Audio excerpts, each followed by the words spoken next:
Listen with intent to see the way that's already there. In the context of leadership, there are some typical leadership skills or traits that are kind of known out there in the marketplace that everybody talks about and writes about, but this was very different. I really became much more intentional about putting leadership and spirituality together, and I began to really see the power of that to not only create shared vision and a real collective power to get things done. What happened to individuals? Cutting through polarization, fences, closed doors, everything that we will be discussing and experiencing and examining gives us many new techniques, opening up new avenues of dialogue. I found that there had to be a connection between one's living a spiritual life, a contemplative life, and leadership. And Janet Drey introduced that topic, and it lit fire for me.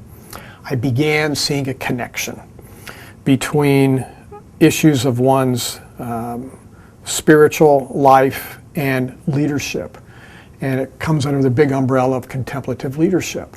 How do we take quality leadership development that really helps people learn and grow and combine that with contemplative practices, living contemplatively, and bringing our contemplative living into our day-to-day lives of action?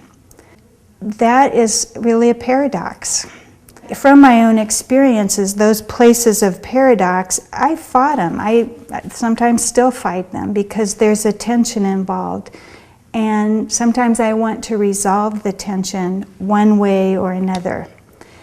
But it's holding the tension, getting to those thin places where something new can break through, that's really of a higher consciousness. Recently I came across a report, I think it was by IBM, and every year they talk about what's the number one most important thing for a leader.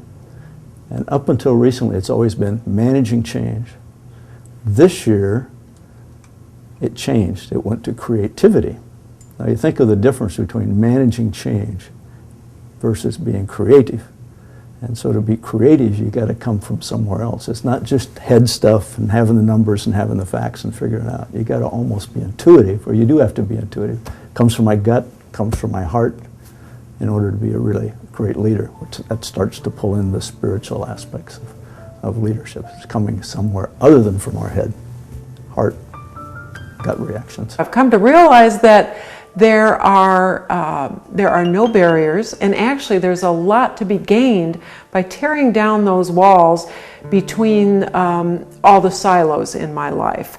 My business hat, my leadership hat, my social justice hat, my contemplative spiritual path. They really all can become one through study and discussion with others on this very contemporary and yet very ancient topic. But also I stand to learn a lot from others and also share what I've learned on my journey. Seems almost counterintuitive, because you think of as a leader of having all the information and being the leader, being out front and knowing exactly what's going on. Well, this is saying you don't always know what's going on. You got to lead from the heart again. What has evolved is around this thing of contemplative leadership. And along the way I found language that's connected with spiritual intelligence and naming some things that in organizations, many professional organizations talk about emotional intelligence. So how can we expand that into additional realms and talk about spiritual intelligence? And we really would like to extend the invitation to leaders from business, from the private sector, from not-for-profit, from religious groups, to come join us on this journey.